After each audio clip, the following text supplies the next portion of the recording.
I know that was a lot of information to take in, but the truth is connected to everything, and everything has an explanation in truth. It's not just something dangling out there that doesn't have a connection to what we already know of as truth. So the truth that we already know can connect to the truth that we do not yet know. Because if that were not the case, the truth that you know now would all be a lie. But we know good and well that some of us do know the truth. And if we do, that truth will continually connect to every other truth in the entire universe.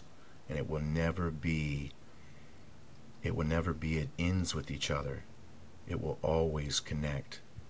So think about that, my friends.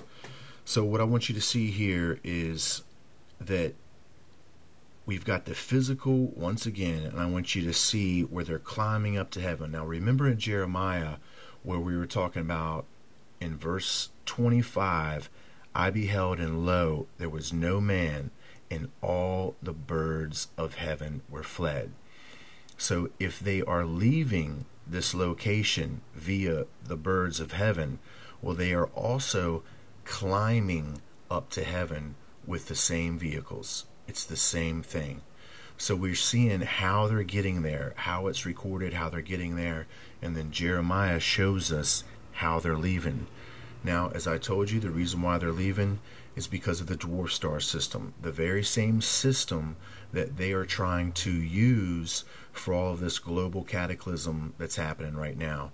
Now, the dwarf star is very real. It helped to form our solar system, but it poses minimal to any threat in my mind now.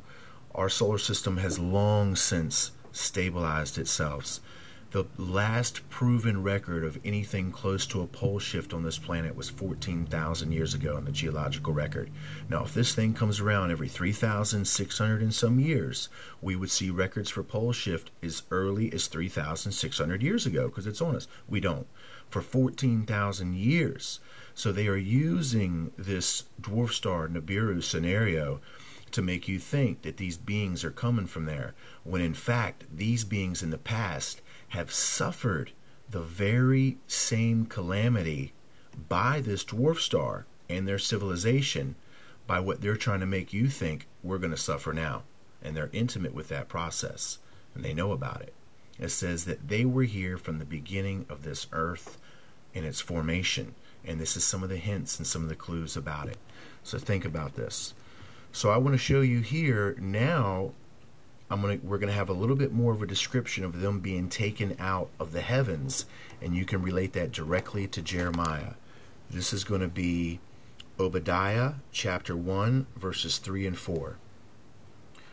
The pride of thine heart hath deceived thee, thou that dwellest in the clefts of the rocks, whose habitation is high, that saith in his heart, who shall bring me down to the ground?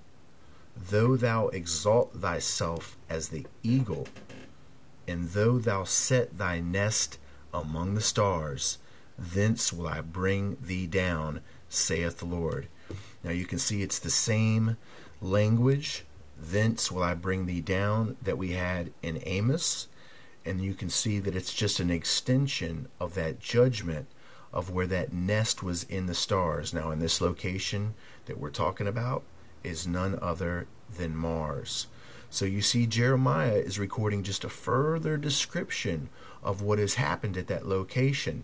Now they're being brought back down, which means they have to come to the earth again.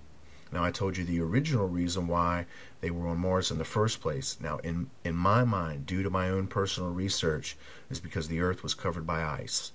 And the earth still went through its normal geological processes, and at this time the earth was covered by ice, and they've been here for a long time, so they had to create a hiatus in Mars and on the moon, and those efforts have sorely failed. I'll be back.